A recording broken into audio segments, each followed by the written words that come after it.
회복하시고 인도하시고 함께 하시면서 믿음대로 하셨어요. 어떤 그 사역적인 면에 있어서도 마찬가지로 확신을 가지고 선포하고 일하실 것에 대해서 기대하면서 선포하고 행하면은 확실히 하나님께서 더 활발하게 움직이시고 함께 하시는 것을 경험하게 돼요. 그런데 사역자나 어쨌든 기도하는 사람이 확신이 없으면은 하나님의 일하심 자체도 왠지 좀 위축되는 것처럼 느껴질 때가 있다라는 거예요. 그 믿음 가지고 나아가는 것이 무엇보다도 중요하다는 것을 좀 돌아보시게 되길 바랍니다. 이스라엘의 중요 절기 중에 하나가 이제 유월절이에요. 유월절이라는 것은 오늘 이스라엘 민족들이 출애굽하기 전에 죽음의 사자가 이제 장자들을 치는 모습이 나오잖아요. 그랬을 때에 하나님께서 이스라엘 민족들을 구원하셔서 함께 하셨다는 그 사실을 기념하는 절기가 유월절입니다. 하나님께서 이스라엘 민족들에게 기념하라고 말씀하셨거든요. 그래서 쓴 나물과 이제 그 누룩 없는 빵을 먹으면서 이들은 절기를 기억하게 됩니다. 그런데 생각했을 때에 하나님 이스라엘 민족들은 다 구원해 주시면 되지 굳이 뭐 양 잡아가지고 함께 나눠 먹고 문설주에다 피를 그거 발라야 되냐, 그런 생각 안 해보세요? 그냥 살려주시면 되지 뭘 사람 귀찮게 이래저래 그냥 잡아먹으라고 그러고, 예? 거기서 있는 거 남기지 말라고, 예? 왜 그러셨을까? 그런 생각 안 해보세요? 왜? 상징적인 의미가 있어요. 상징적인 의미. 그러니까 여기서 말하는 그 유월절에 있어서의 가장 핵심은 어린 양의 피입니다. 문설주에 바른 것 자체가 바로 예수님을 상징하는 거예요. 예수님께서 어린 양 되시고 어린 양의 피를 통하여서 죽음의 사자가 떠나가게 되고, 죄가 있는 곳에 죽음이 있었는데 그 죄로부터 벗어나서 죽음으로부터 피해갈 수 있는 그 은혜가 어린 양의 피를 통해서 이루어진 것처럼 신약시대에 예수님께서 피 흘리심으로 인해서 우리가 구원받게 됐다는 사실. 그러니까 이스라엘 민족들, 유대인들은 유월절에 대해서 알고 있잖아요. 유월절에 있어서의 어린 양의 피가 어떤 역할을 했는지 다 알고 있었다는 거예요. 그래서 예수님의 제자들이 나중에 이제 복음 전파했을 때 예수님 누구냐? 유월절 어린 양이야. 이거 한마디 표현하면은 예수님이 누구인지에 대해서 한마디로 이제 정리가 되는 거예요. 죽음으로부터 구원하시고 인도하시고 함께 하신 하나님의 능력과 인도하심이 바로 예수님의 보혈의 능력이 된다는 것에 대해서 말씀하고 있습니다. 13절에 보면 내가 애굽 땅을 칠 때 그 피가 너희가 사는 집에 있어서 너희를 위하여 표적이 되리라. 예수님의 피가 표적이 된다는 것을 말씀하고 있어요. 그러니까 믿는 자들에게 있어서 영혼 구원의 길에 들어설 수 있고, 또 그것을 통해서 우리가 하나님 나라를 바라볼 수 있는 것은 오로지 예수님의 능력, 그분의 보혈의 능력. 그러니까 예수님의 보혈의 피가 없었으면 우리는 천국에 갈 수 없어요. 희생이 없이는 죄사함이 없거든요. 유대인들이 그 제사를 지낼 때도 가장 중요한 것은 그 제물에 있어서 뼈도 아니고 살도 아니에요. 피가 가장 중요해요. 피를 통해서 제단 곁에 뿌림으로 인하여서 죄가 용서받고 죄의 문제가 해결됨으로 인하여서 죄된 우리가 하나님 나라를 바라볼 수 있다는 것입니다. 그러니까 우리에게 있어서 이 시간 보혈의 능력, 예수님의 능력과 인도하심과 함께하심이 중요한 것은 그 예수님을 통해서 우리가 세임 얻고 나아갈 수밖에 없기 때문에, 그러니까 나 자신에게 있어서의 예수님은 생명이고 그 예수님의 보혈의 능력을 의지해야 되는 것. 찬송가도 이 보혈에 관한 내용이 많이 있잖아요. 사단이 가장 싫어하는 것이 예수님의 보혈이에요. 예수님의 보혈, 십자가상에서 흘렸던 그분의 보혈. 왜냐하면 그 피 흘림이 있었기 때문에 사단이 사람들을 죄지어서 자신의 그 소유로 잡아놓을 수 있는 사람들을 예수님의 피 때문에 빼앗기게 되거든요. 그러니까 사단이 가장 싫어하는 것 자체가 예수님의 보혈입니다. 그러니까 우리는 예수님의 보혈에 의해서 사단으로부터 다시 되찾은 존재. 우리는 원래 하나님께 속한 자였었는데 죄가 들어오게 되고 죄 때문에 사단에게 빼앗긴 자가 되었다가 예수님께서 우리를 다시금 그분의 피 흘림을 통해서 다시 값을 치르시고 우리를 사온 존재. 그러니까 우리에게 그 한 사람 한 사람의 값어치는 예수님의 피의 값이 우리에게 있어서의 값어치가 되는 거예요. 우리 한 사람 한 사람이, 우리 모두 다가 헛된 인생이 하나도 없을 수 있는 것은 우리 한 사람 한 사람이 예수님의 그 창조주의 아들 대신 그 예수님의 보혈의 피값에 의해서 우리가 죄사함을 받고 다시 산바 되었기 때문에 나 자신이 세상에서 가장 존귀하고 가치 있는 존재가 될 수밖에 없다라는 것을 이야기합니다. 그러니까 스스로 난 왜 이렇게 살다 보면은 머리가 굳었나 봐. 머리가 안 돌아가네. 그럴 때 있잖아요. 머리 안 쓰세요? 옛날엔 좀 빨리빨리 돌아간 것 같은데 요즘에 안 돌아가네. 그런 얘기도 별로 하나님 안 좋아하셔. 내가 누구냐? 난 너무나도 존귀한 존재라는 거예요. 머리가 빨리 돌든 안 돌든 뭐 몸에 건강이 있고 좀 힘들든 간에 나 자신이 너무나도 존귀한 존재라는 사실에 대해서 이야기하고 있습니다. 그러니까 주님의 십자가의 사건도 나 자신과 분명하게 연결성을 가져야 돼요. 아무리 좋은 약이 있어도 내가 안 먹으면 소용이 없잖아요. 그러니까 예수님의 십자가 사건에 대해서 우리가 생각했을 때에 예수님 2000년 전에 십자가 달려서 돌아가셨나 보다. 예? 그분의 피에 의해서 구원받았구나. 이것을 막연하게 생각하는 것이 아니라 주님의 십자가의 능력에 대해서 나 자신이 의지하고 그분을 바라보고자 하는 삶의 결단. 그러니까 신앙생활은 항상 현재형이 돼야 돼요. 과거의 어떤 순간순간의 모습이 아니라 지금 현재 가운데서 예수님의 존재 자체가 내게 있어서 어떤 존재인지 그걸 생각해 볼 수 있어야만 합니다. 올 한 해 정말로 감사의 제목들 생각해 볼 수 있게 되길 바랍니다. 여러분 한 사람 한 사람에게 주어진 이 감사의 제목들에 대해 생각해 볼 수 있게 되길 바라요. 감사한 일 얼마나 많으셨습니까? 참 너무나도 감사한 게 많아요. 그렇다고 뭐 복권 맞았냐? 그건 아니에요. 뭐 작년이나 올해나 뭐 비슷하지만은 그래도 너무나도 그 안에서 기쁨과 감사함의 모습이 있는 거예요. 왜? 예수님 때문에 내가 죄사함을 받고 그 예수님의 능력을 통해서 우리가 새 먹고 나아갈 수 있는 거. 오늘 본문을 통해서 예수님 때문에 그 피를 볼 때 너희를 넘어가는 재앙이 너희에게 내려 멸하지 아니하리라. 예수님 때문에 이 재앙이라는 것은 이 사단이 우리의 삶을 통해서 힘들게 하고 어려움 주고 두려움 주는 이 모든 것들이 바로 예수님 때문에 우리가 그 울타리 안에서 주님의 보혈의 능력이 울타리 안에서 지금 우리는 보호받고 있는 존재라는 거예요.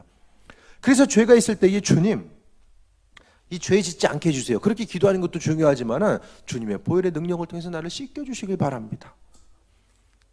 맨날 기도해야 돼요. 왜냐하면 날마다 죄에 노출돼 있잖아요. 그러니까 주님의 보혈의 능력에 대해서 얼마나 의지하느냐, 예수님 얼마나 의지하느냐. 사람이 마음 먹는다라고 해서 할 수 있는 것들이 한계가 있어요.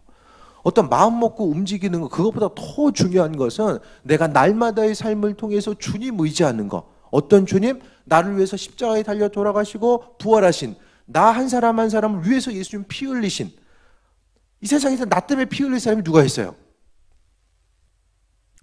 헌혈은 해줄 수 있어요. 예? 더 이상 어떻게 해줘요? 예수님밖에 없다라니까요. 믿을 분이 예수님밖에 없어요. 우리가 잠언 말씀을 통해서도 도울임이 없는 인생을 의지하지 말라고 하잖아요. 사람 의지하는 것 자체가 우리에게 결단코 도움이 될 수가 없습니다. 믿는 자들에게 있어서 항상 하나님 바라보고자 하고 그분의 뜻과 인도하심을 생각했을 때 재앙 자체가 우리에게 넘어가는 것은 예수님이 우리에게 보호의 울타리를 쳐주고 계시기 때문에 그 모든 일들이 가능하다는 거예요. 그것이 바로 주님의 보혈의 능력입니다. 사단이 반응하는 것도 예수님의 보혈의 능력을 가장 싫어해요. 우리 스스로의 힘과 능력을 통해서 마음 먹고 움직여서 그 모든 일들이 되는 것이 아니라 오로지 예수님을 통해서만이 가능한 거예요. 그래서 기도했을 때에 주님, 내가 이런 것 해결해 주세요. 그것이 아니라 내가 주님 의지하게 합니다. 정말로 그 엄청난 재난, 장자가 죽을 수밖에 없는 그 절박한 상황 가운데서 그들이 삶에 있어서의 기쁨, 장자의 죽음을 피해 나갈 수 있는 이 과정들이 있을 수 있었던 것은 바로 예수님의 피 흘림이 있었기 때문에. 그러니까 우리 한 사람 한 사람이 이 세상을 살아가는 것도 올 한 해 하나님의 인도하심과 예배하심 가운데 보호함 받고 그분의 뜻 가운데 하루하루를 살아갈 수 있는 이 모든 것은 누군가의 희생이 있었기 때문에 그것이 바로 주님의 십자가 희생 때문에 우리가 죄사함 받고 온전히 나아갈 수 있는 것이고 또 그분의 생명까지도 내어놓으신 그분의 사랑 자체가 지금 이 시간도 우리의 삶의 여정 가운데 함께하고 있기 때문에 내가 기도했을 때 주님께서 들으시고 함께하시며 내가 기쁨으로 하루하루 강건함 가운데 살아갈 수 있음을 이야기합니다. 그러니까 신앙생활은 뭐냐?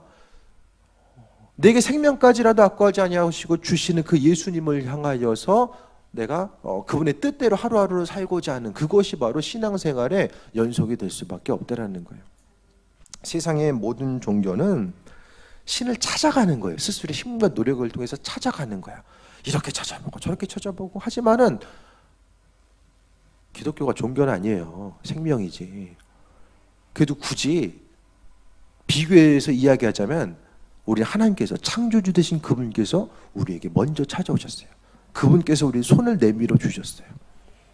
사람 스스로 어떻게 방법을 찾아갈 수 있을까가 아니라 창조주 되신 그분께서 내게 손을 내밀어 주셔서 나아갈 바가 무엇인지 깨달아 알게 하시고 은혜로 베푸시고 함께 하셨다라는 사실 자체를 말씀하고 있습니다. 믿음 생활은 뭐냐? 주님의 은혜에 대해서 생각하는 거. 은혜에 대해서 생각하려면은 그분이 나를 통해서 행하신 모든 일들을 돌아볼 수 있어야만 합니다. 반대로 생각했을 때 예수님 없으면 어떻게 되는 거예요? 열심히 세상에서 죄를 짓기 때문에 죄의 영향력 가운데 있어요. 죄의 영향력 가운데 있다라는 것은 사단이 놀이터 되는 거예요. 죄가 있으니까 죄를 근거로 해서 사단은 우리의 심령을 계속해서 찌르고 움직이고 알아서 좌지우지해요. 그러다가 나중에는 죄 때문에 영원한 지옥불에 떨어지는 거. 예수님 아니면 그 삶을 살아갈 수밖에 없어요. 믿는 사람이 있고 믿지 않은 사람이 있어요. 똑같이 하루를 살아가는 것 같아요. 지난번에도 말씀드렸던 것처럼 열심히 달려가. 우리는 생명을 향해 달려가는 것이고 믿지 않는 이들은 달려가긴 똑같이 달려가는데 나중에 죽음을 향해 달려가는 거예요. 생명을 향해 뛰고 있느냐 죽음을 향해 뛰고 있느냐 열심히 같이 뛰고 있는데 뛰는 동안은 잘 몰라요. 하지만 마지막 순간에 가봤을 때는 내가 무엇을 향해서 뛰고 있었는가가 그때 가서 분별될 수밖에 없음을 이야기합니다. 믿음 생활하는 것이 힘들 때도 있어요. 힘들고 정말로 믿음 생활해야 되니까 또 절망할 때도 있고 어떤 손해에 대해서 감수해야 될 때도 있고 여러 가지 것들이 있지만은 그래도 우리가 기쁨과 감사하는 마음으로 나갈 수 있는 것은 예수님은 우리에게 생명까지라도 주신 분. 우리는 다시 말하면 생명이 빚진 자들입니다. 생명이 빚진 자들로서 우리가 빚 갚기 위해서는 뭐 해야 돼요? 요즘에는 빚져도 피해갈 수 있는 방법들이 많이 있잖아요. 이렇게 제도적으로 이렇게 해주는 것도 있고 뭐 여러 가지 이제 이것들이 있지만은 주님께 빚진 자로서 우리가 그분 원하시는 삶을 살아가는 거. 그게 뭐냐? 말씀 전하는 삶이에요. 주님의 보혈의 능력을 경험한 자로서 알려줘야죠. 여기 나와 있는 것처럼 피를 볼 때에 너희를 넘어가리니 재앙이 너희에게 내려 멸하지 아니하리라. 이스라엘 민족들만 구원한다고 하지 않았어요. 그렇죠? 피를 바른 집들을 구원하신다고 했어요. 눈치 빠른 애굽 사람들은 아마 피 구에다가 어떻게 잡아야 돼? 어떻게 먹어야 돼? 잽싸게 바른 사람들이 있었을 거예요. 그렇잖아요. 그 집은 살아남게 됩니다. 알려줘야죠. 우리만 잽싸게 모여가지고 그냥 교제하던 집들이 있는데 그 집은 그냥 내비두고 그냥 우리끼만 먹고서 그냥 잽싸게 발놓고 문 걸어 잔 거야? 인생이 이건 아니잖아요. 근데 복음 전하지 않으면 그와 같은 거 똑같은 거예요. 뭐가 달라요?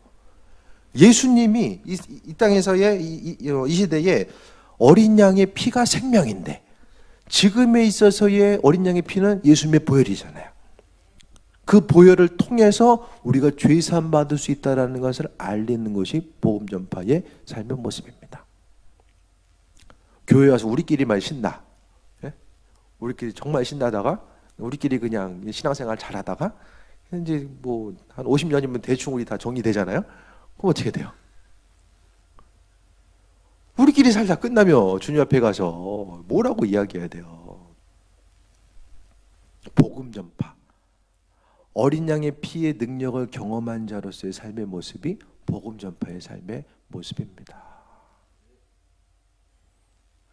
그것이 바로 생명이 빚진 자로서의 모습이에요. 가만히 생각해 보세요. 도대체 예수님께서 내게 은혜를 베풀어 주셨는데 내가 뭐 하는 것을 예수님 가장 기뻐하실까? 열심히 로또 사가지고 로또 맞춰서 건축 공급하는 거 가장 기뻐하실까? 네?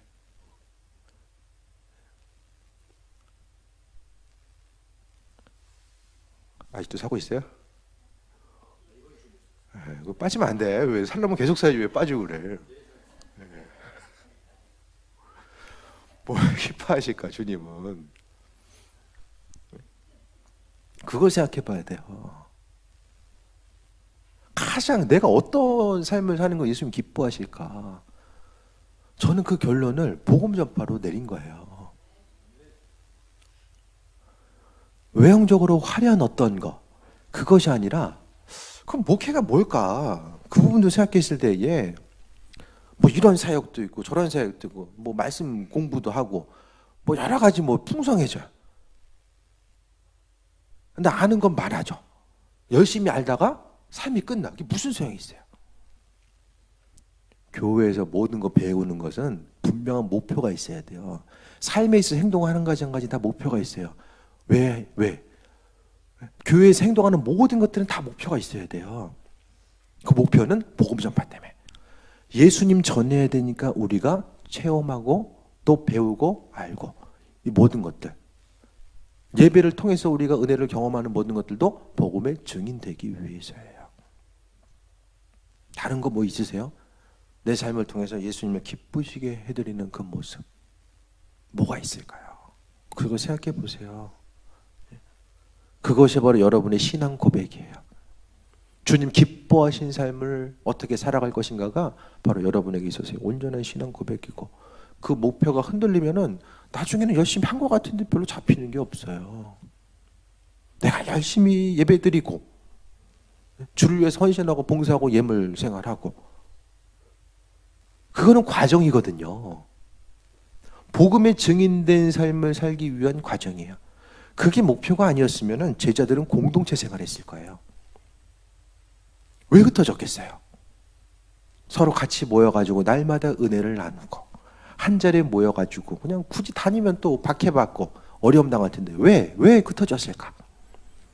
함께 모여가지고 서로 그냥 나누고 교제하면 좋았을 텐데 왜 흩어졌을까? 하나님이 흩으시잖아요. 스데반의 순교 사건 이후로 원래 이들은 모이는 걸 좋아했어요. 친교하고 나누고 교제하는 걸 좋아했어요. 그런데 흩어지게 하시잖아요. 박해 시대를 통해서 흩어지게 하십니다. 전하는 것이 중요했기 때문입니다. 부흥하는 교회는 항상 시선이 외부로 향해 있어요. 부흥하지 못하는 교회는 시선이 내부로 향해 있으니까 맨날 지지고 볶다가 그냥 끝나는 거예요.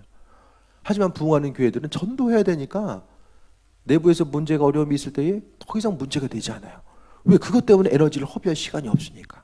항상 밖을 바라봅니다. 복음의 증인된 삶을 살기 위해서.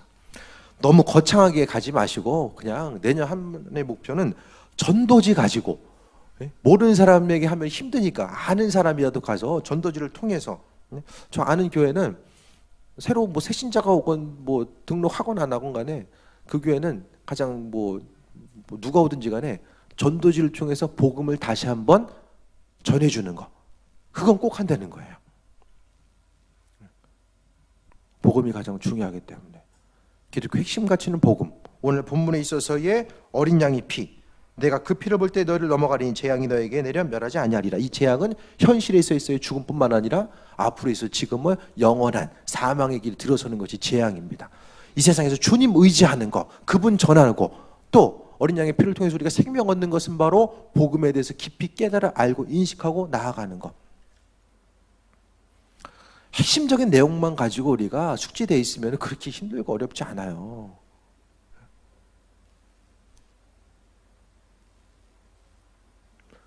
불교에 보면 막 8만 대장경 있잖아요. 성경책? 이 정도면 얇은 거예요.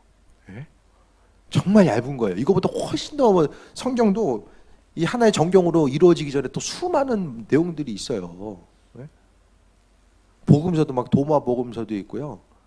바울이 또 쓰지 않았는데 썼다고 이야기하는 또 서신들도 있고 수없이 많은 이 복음서 서신들이 있어요. 하지만 성경을 통해서 주신 거.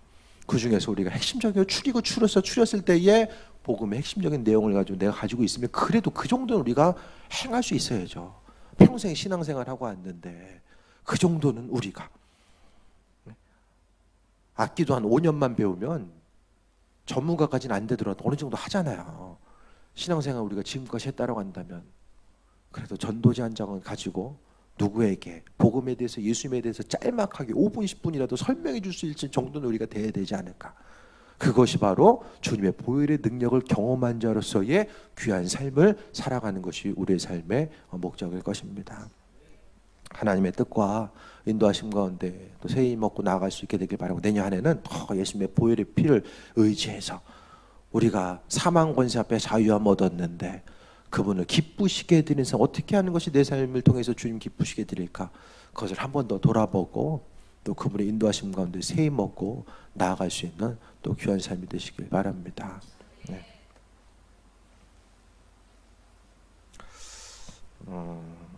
이 시간 또 기도할 텐데 올 한 해 감사 제목들에 대해서 생각해 보시고 주님께서 허락하신 모든 것